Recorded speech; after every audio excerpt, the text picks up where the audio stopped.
I genuinely think a huge reason why a lot of white Americans are so resistant to the idea of like revolutionary change and black liberation and, getting a system that isn't just built on the exploitation of labor and minorities. I think a huge reason for that is because so much of white American identity is based around consumption and this lifestyle, this hyper-consumeristic lifestyle that we've developed, and the idea of superiority from that, of like, this will make you better, this consume and it'll make you better.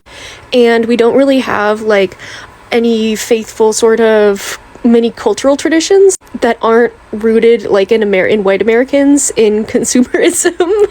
Like pretty much all of our modern holidays are just consumerism, even if they originally had roots in like pagan traditions.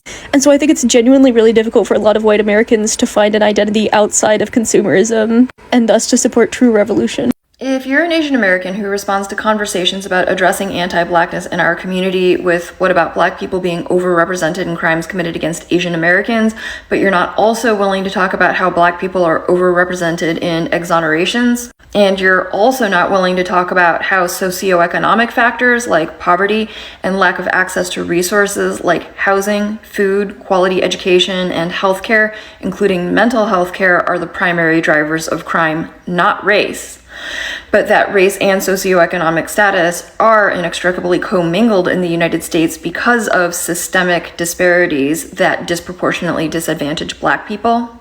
And you're not also willing to talk about how the low rate of criminality amongst Asian Americans is not so much about superior Asian American cultural values as it is about immigrant culture and the immigrant paradox, which has shown that foreign-born immigrants and their children, regardless of race, can struggle with the same socioeconomic factors, yet commit less crime and tend to achieve a higher level of academic attainment than their American-born counterparts, regardless of their race.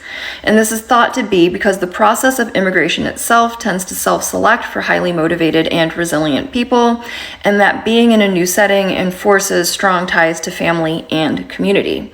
And that Asian Americans are the only racial classification in the United States where the significant majority of us, at 80%, are foreign-born immigrants and their children.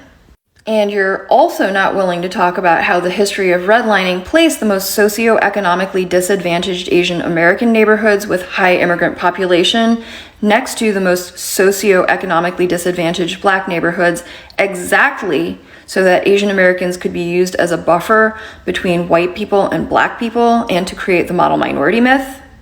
The reason why you're not able to find anybody to talk about it with you is because the conversation is above your pay grade. And if you are not willing to advocate for the root cause solutions that would improve both Asian American safety and Black American safety, such as access to housing, quality education, food, healthcare, and mental health resources, you are not pro-Asian American, you are not pro-Asian American safety, you are just anti-Black. But thank you for doing your part to prove that the model minority myth is just a myth, and a lot of us are not that smart. Hello everyone, today I want to talk about something interesting. I saw a video that said many white Americans do not support big social media. The video gave one main reason.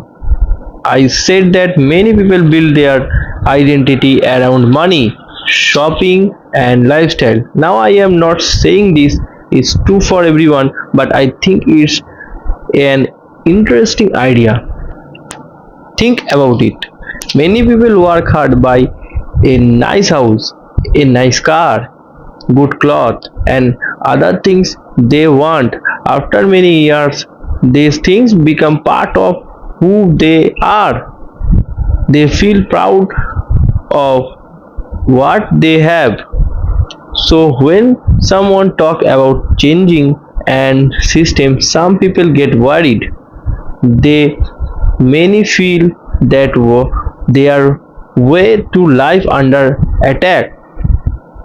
The video also said that modern culture is very confused on buying things. Every day we see ads, we see influencers, we see people showing expensive lifestyle online.